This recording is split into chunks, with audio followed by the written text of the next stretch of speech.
हजरत Junaid Baghdadi रहमतुल्लाह ताला अलैह ने एक मर्तबा दिल में ख्याल किया कि अगर शैतान से मुलाकात हो जाए तो एक सवाल करूंगा, और उन्होंने एक दिन अल्लाह से दुआ भी कर दी कि ऐ अल्लाह, कभी शैतान से मुलाकात करा दे ताकि उससे सवाल कर लूं। एक दिन नमाज पढ़कर मस्जिद से बाहर निकले तो एक बूढ़ा आदमी बाहर खड़ा था। हजरत जुनैद रहमतुल्लाह ताला अलैह ने उसको देखकर कहा कि कौन हो तुम?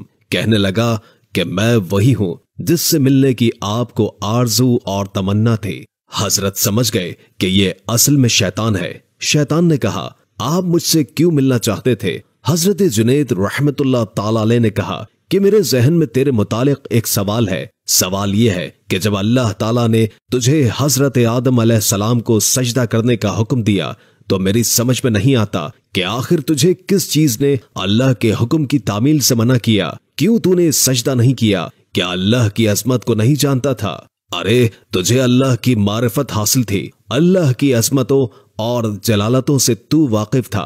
इस कदर अल्लाह की कुर्बत रखने के बावजूद जब अल्लाह ने तुझे हुक्म दिया कि आदम को सजदा कर, तो तूने आखिर क्यों सजदा नहीं किया? इस पर शैतान का जवाब क्या था वो सुनने के काबिल है। उसके जवाब ने कुछ देर के लिए हजरत जुनैद रहमतुल्लाह ताला अलैह के होश उड़ा दिए। उसने कहा, जुनैद, आप जैसा तौहीद परस्त आदमी और ये मुशरिकाना सवाल, आप जैसा तो तौहीद परस्त, एक अल्लाह को मानने वाला, एक अल्लाह की पूजा करने वाला, और आपके जहन में ऐसा सवाल आ रहा है जो मुशरिकाना है। ये सवाल कि मैंने गैर अल्लाह को सजदा क्यों नहीं किया? कहने लगा कि आदम तो गैर खुदा थे, खुदा तो नहीं थे, मैं गैर अल्लाह को क्यों सजदा कर लेता? आप जैसा तौहीद परस्त आदमी ऐसा मुशरिकाना सवाल मेरे से कर रहा है, बड़े अफसोस की बात है।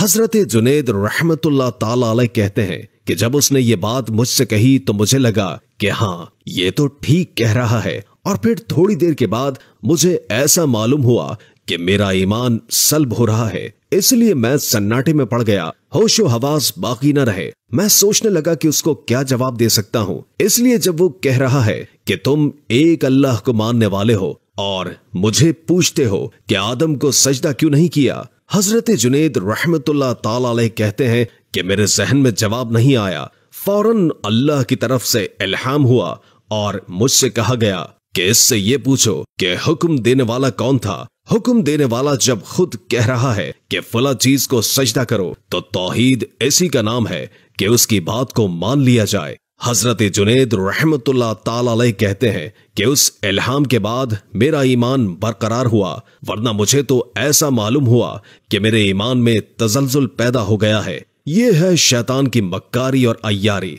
न वलियों को छोड़ा, न गौस कुतुब और अब्दाल को छोड़ा, न अंबिया कराम को छोड़ा।